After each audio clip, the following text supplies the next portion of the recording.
வணக்கம். இந்த கமெண்ட் பண்ணி நான் அன்பான வணக்கம், செந்தில் அன்பான வணக்கம். இன்னைக்கு இந்த பதிவு என்னன்னாக்கா, கிட்டத்தட்ட ஒரு சினிமா பாணியில தமிழ்நாட்டு அரசியல் ட்விஸ்ட் டேர்ன்ஸா போயிட்டு இருக்குதுங்க. அதை பத்தி தான் ஒரு சின்ன என்னோட பதிவு. இதை தாண்டி நான் ஒன்று சொல்லணும்னு விருப்பப்படுறேன். நான் எந்த கட்சியும் சார்ந்தவன் கிடையாது. ஆஸ் அ காமன் மேனா எல்லா மீடியாலையும் வரதை நான் பார்க்கறேன், எல்லா சோசியல் மீடியாலையும் வரதை பார்க்கறேன். அதை பார்த்துட்டு எனக்கு தெரிஞ்சது என்னோட பதிவு, என்னோட கருத்தா தான் நான் போடுறேன். தவிர்த்துட்டு இந்த கட்சிக்கு ஆதரவா இல்லை அந்த கட்சிக்கு ஆதரவா நான் போடலீங்க. அதுதான் நான் சொல்லணும்னு ஆசைப்படுறேன்.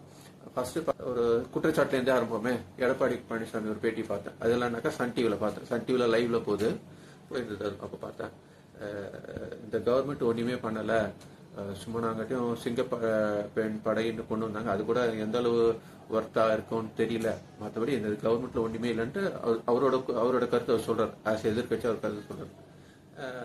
அதுக்கப்புறம் பார்த்தாக்கா இன்னொன்று ஒன்றுனாக்கா, பழனி மலை அடிவாரத்தில் இருக்கிற ஒரு மடத்தோட லேண்டை வந்துட்டு 200 கோடி ரூபாய் மதிப்புள்ள லேண்டு 2 கோடிக்கு வாங்கிட்டதா, அதாவது இவரோட அறநிலையத்துறை மினிஸ்டரோட சொந்தக்காரங்க வாங்கிட்டதா ஒரு குற்றச்சாட்டு. அதுக்கு அவரும் பதிலும் கொடுத்துட்டாரு. அது இந்த குற்றச்சாட்டு எதுல வருதுனாக்கா சன் டிவில வருது. அதோட அவருக்கான பதில் மற்ற இந்த தந்தி டிவிலயோ இல்ல புதிய தலைமையில நீங்க பார்க்கலாம்.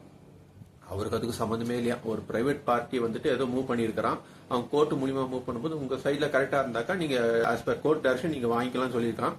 அது டெம்பரவரியா வந்த ஒரு பத்திரை பதிவு அதிகாரி தப்பா பண்ணிட்டாரு.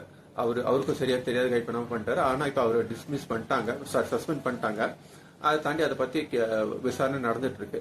சப்போஸ் அது மேண்டேட்டரியா பண்ணியிருந்தாக்கா நாங்க கண்டிப்பா அதுக்கான ஆக்ஷன் எடுப்போம்ட்டு அறநிலையத்துறை அமைச்சர் சொல்லிட்டாரு. இது 2 குற்றச்சாட்டு இன்னைக்கு பார்த்தேன் நான்.